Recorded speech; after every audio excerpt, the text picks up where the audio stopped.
Hello दोस्तों, मैं आकांक्षा यादव और आप देख रहे हैं शून्यवीर।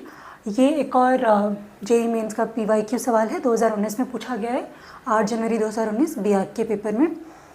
ट्रिग्नोमेट्री से रिलेटेड ये सवाल है cos of tan inverse x plus x multiplied by sine of tan inverse x whole squared -1 की वैल्यू क्या होगी इज इक्वल टू व्हाट। और ये भी गिवन है कि जो x है वो 0 से 1 के बीच में है। तो देखो, अगर x 0 से 1 के बीच में, इसका मतलब क्या है कि वो फर्स्ट क्वाड्रेंट में है, यानी कि हम पॉजिटिव एंगल्स की बात कर रहे हैं। अगर x 0 से 1 के बीच में है, क्योंकि tan इनवर्स ऑफ x है ना, तो अगर ये 0 से 1 के बीच में है तो थीटा किसके बीच में हो जाएगा? थीटा आ जाएगा 0 से π/4 के बीच में। ये बात हम कैसे कह सकते हैं? क्योंकि हम मान लेंगे कि थीटा जो है वो tan इनवर्स x के बराबर है। तो जो मेरा x हो गया वो हो गया tan थीटा। तो x जब मतलब 0 से 1 के बीच की जो लिमिट है, x 0 कब होगा? जब मेरा थीटा 0 होगा। और ये 1 कब होगा? जब मेरा थीटा π/4 यानी कि 45 डिग्री होगा। इसीलिए जो थीटा है वो 0 से π/4 के बीच में, जो एंगल है वो 0 से π/4 के बीच में, यानी कि यूनिट सर्कल में वो फर्स्ट क्वाड्रेंट में है। ये वाली चीज़ हमारी हो गई। अभी आगे बढ़ते हैं, एक सेकेंड बस मैं डस्टर लगाती हूँ। तो x is equal to tan theta तक तो हम लिखेंगे, और ये भी हमने देख लिया कि ये जो थीटा है वो 0 से π/4 के बीच में। ये जानना इसलिए ज़रूरी है क्योंकि जब हम सिंप्लीफाई करेंगे तो ये चीज़ें बहुत महत्वपूर्ण हो जाती हैं कि आपका जो एंगल है वो कौन से क्वाड्रेंट में, फर्स्ट में, सेकेंड में, थर्ड में या फोर्थ में। तो चलिए, अब हमने मान लिया x is equal to tan theta. तो अब यहाँ पर अगर हम इसे सॉल्व करें तो tan इनवर्स x हमारा थीटा है, करेक्ट। तो tan इनवर्स x की जगह अगर मैं थीटा लिख दूँ तो ये हो जाएगा cos theta plus x sine tan inverse x की जगह फिर से थीटा लिखा जाएगा sine theta whole squared -1।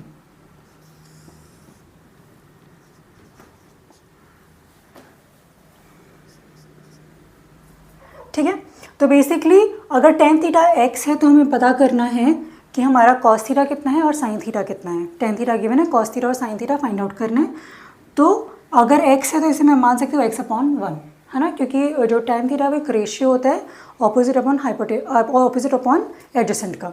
Opposite x है, एडजेसेंट 1 है, क्योंकि नीचे कुछ नहीं दिया तो हम 1 मानेंगे। तो अब cos थीटा और sin थीटा निकालने के लिए हम लोग बना लेते हैं अपना ट्राइंगल,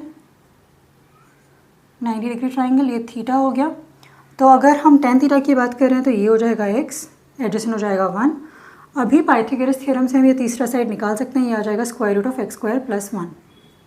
और यहाँ के ज़रिए मैं बोल सकती हूँ कि जो मेरा cos थीटा है वो होगा 1/√x² + 1, और जो मेरा sin थीटा है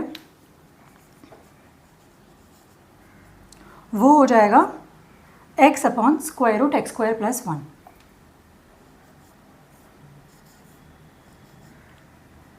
मुझे सबसे बेहतरीन तरीका ये लगता है, आप ऐसे भी कर सकते हो कि x को tan थीटा माना तो फिर उसे sec थीटा निकाला, क्योंकि पाइथागोरन आइडेंटिटी होती है tan² थीटा + 1 = sec² थीटा। फिर sec² थीटा से आप sec थीटा निकालें, फिर cos थीटा निकालें, फिर sin थीटा निकालें। I like this method better. ठीक है। तो मैं हमेशा ये ट्राइंगल बनाने की कोशिश करती हूँ। अब मुझे पता है मेरा cos थीटा कितना है, मुझे पता है मेरा sin थीटा कितना है। मैं यहाँ पर सब्सटीट्यूट कर दूँगी। cos थीटा की जगह मैं लिख दूँगी 1/√x² + 1 प्लस ये है x sin थीटा, तो ये हो जाएगा x × x² + 1। अब इस पूरे का हमें स्क्वायर करना है, -1 करना है और फाइनली स्क्वायर रूट लेना है। सॉरी, ये x × x होगा, हाँ, क्योंकि ये x है और sin थीटा का एक x एक्स्ट्रा आ रहा है, तो मैंने एक और स्टेप कर दिया था, तो हाँ, एनीवेज। तो ये हो गया 1 + x × x x² हो जाएगा, और नीचे है क्योंकि डिनोमिनेटर सेम है मैं लिख सकती हूँ x² + 1। अभी देखो, ये 1 + x² को मैं x² + 1 भी लिख सकती हूँ, कोई फ़र्क नहीं पड़ेगा।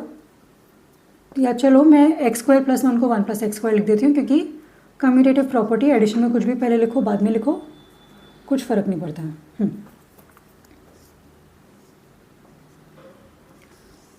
Square root -1। अभी देखो ये 1 + x² और नीचे स्क्वायर रूट ऑफ 1 + x² है। अगर हम इन दोनों को डिवाइड करेंगे तो ये सिंपली बन जाएगा square root of 1 + x² whole square -1, है ना, क्योंकि सेम चीज़ है, यहाँ पे पावर हाफ है, यहाँ पे पावर 1 है, तो 1 - हाफ हाफ हो जाएगा, हाफ ऊपर आ जाएगा। ठीक है, अभी इसको स्क्वायर ले लेंगे तो ये बन गया 1 + x² -1। अभी ये 1 से 1 कट गया, आंसर है स्क्वायर रूट ऑफ x²। और क्योंकि x पॉजिटिव है तो आंसर सीधे सीधे आ गया x। तो ये जो पूरा एक्सप्रेशन है ये हमारा x के बराबर है। उस ऑप्शन को हम सेलेक्ट कर लेंगे, बाकी ऑप्शंस को हम डिस्कार्ड कर देंगे। ठीक है, तो एक बार मैं फिर से समझा देती हूँ हमने क्या किया है। यहाँ पे cos tan inverse x + x sin tan inverse x whole square -1 था और x की वैल्यू दी हुई थी 0 से 1। तो सबसे पहले तो हमें ये समझना है कि हमारी डोमेन और रेंज की रिस्ट्रिक्शंस कितनी है ना। अगर x 0 से 1 के बीच में है तो अगर मैं थीटा को tan इनवर्स x मानूँ तो मेरा थीटा किसके बीच में आएगा, तो वो मैंने देखा 0 से 0 आ जाएगा, 1 से π/4 आ जाएगा। ठीक है, इसका मतलब कि वो फर्स्ट क्वाड्रेंट में है, सारी वैल्यूज़ पॉजिटिव है, cos भी पॉजिटिव आएगा, साइन भी पॉजिटिव आएगा। इसके बाद में tan इनवर्स x को मैंने थीटा माना है तो यहाँ पे tan इनवर्स x की जगह मैंने थीटा लिख दिया, यहाँ पे भी tan इनवर्स x की जगह मैंने थीटा लिख दिया।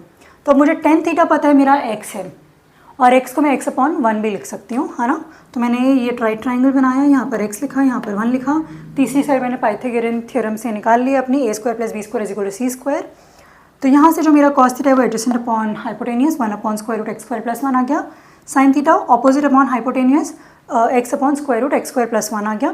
क्योंकि tan थीटा x/1 था इसीलिए ऑपोजिट में मैंने x लिखा था, एडजेसेंट में मैंने 1 लिखा था। अभी ये वैल्यूज़ मैंने यहाँ पुट कर दी है। यहाँ पे एक x ऑलरेडी है, एक x यहाँ का है, मिलकर x² बन गया। ऊपर 1 + x² है, नीचे स्क्वायर रूट ऑफ 1 + x² है। डिवाइड करोगे स्क्वायर रूट ऑफ 1 + x² बच जाएगा। अगर देखो इसको करने के दो तरीके हैं, इसका होल पावर 1 है, यहाँ पे इसका होल पावर 1 है। लॉ ऑफ इंडाइसिस लगा दोगे तो ये हो जाएगा 1 + x² का पावर 1 - 1/2, यानी कि 1 + x² का पावर हाफ, और पावर हाफ का मतलब होता है स्क्वायर रूट। ठीक है, दूसरा रैशनलाइज भी कर सकते हो, स्क्वायर रूट 1 + x² से नीचे मल्टीप्लाई करो, ऊपर मल्टीप्लाई करो तो भी सेम ही आंसर हमें मिलेगा। उसके बाद में फिर ये कट गया, इसका स्क्वायर लिया तो 1 + x² आ गया, 1 से 1 भी कट गया, स्क्वायर रूट ऑफ x² बचा। Square root of x² x क्यों आ रहा है, क्योंकि x हमारा पॉजिटिव है। ठीक है, तो that is it, this is done. It was a very short question, so I will see you soon with a new PYQ question. Thank you so much. और अगर आपको मेरा कंटेंट पसंद आ रहा है तो लाइक करना, शेयर करना, सब्सक्राइब करना ना भूलें। I really need your support to grow, so please help me grow, keep learning, keep growing, keep practicing, and let's grow together. Thank you so much.